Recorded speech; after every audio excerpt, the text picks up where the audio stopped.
Pada saat ini, saya akan menjelaskan AIDMP atau Decision Making Process. Perkenalkan, nama saya Haikal Taluku.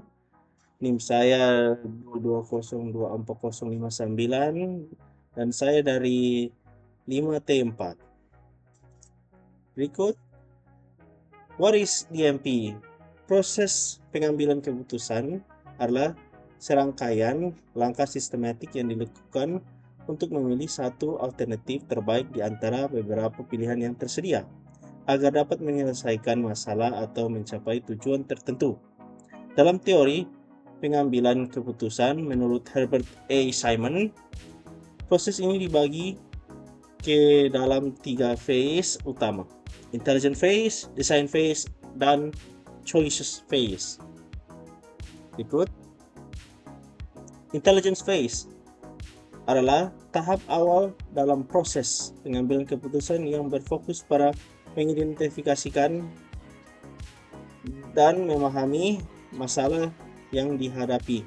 Pada phase ini, seorang pengambil keputusan harus bisa membedakan antara phase awal untuk menyelesaikan masalah, menentukan apakah ada masalah nyata atau hanya gejala. Berikut, melibatkan pengumpulan data, analisis produktivitas, dan serta kualifikasi masalah. Dan akhirnya, penyataan masalah secara jelas.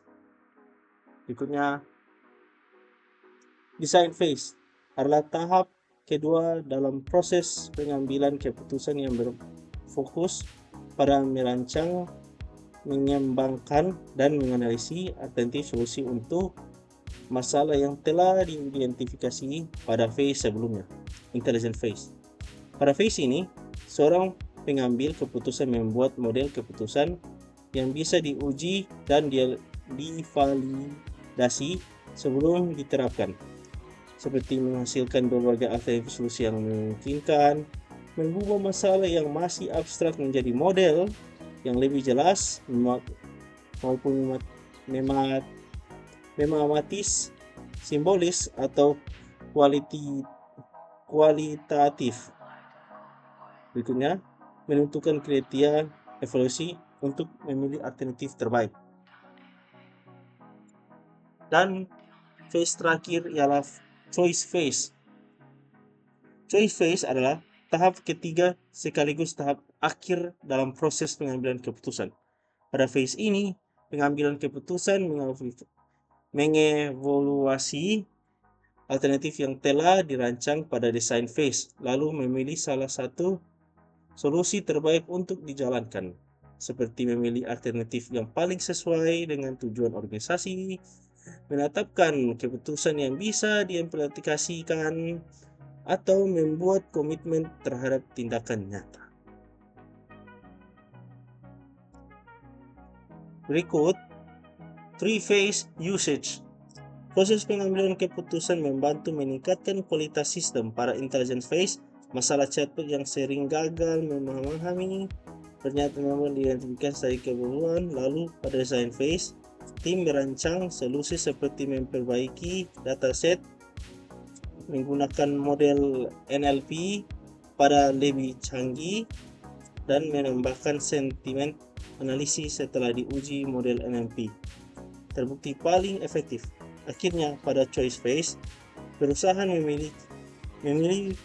mengimplementasikan model NLP baru karena memberikan hasil terbaik dengan biaya yang terjangkau. Beberapa usage pada bidang AI mendeteksi bahwa sistem rekomendasi e-commerce tidak akurat karena penggunaan sering tidak menemukan produk yang sesuai.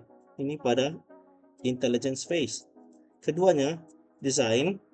Tim merancang beberapa model AI, misalnya collaborative filtering, content-based filtering, atau hybrid recommendation system. Dan akhirnya choice. Setelah uji coba, sistem memilih hybrid rekomendasi sistem karena menghasilkan akurasi tertinggi dan berikutnya. Dan ini kesimpulan.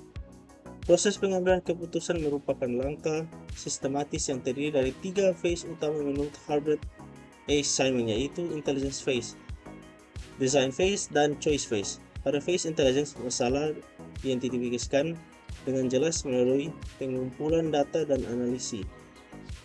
Phase design berfokus pada penyusunan berbagai alternatif solusi dengan membangun model yang bisa diuji, sedangkan phase choice adalah tahap akhir di mana solusi terbaik dipilih dan diimplementasikan dalam bidang kecerdasan buatan.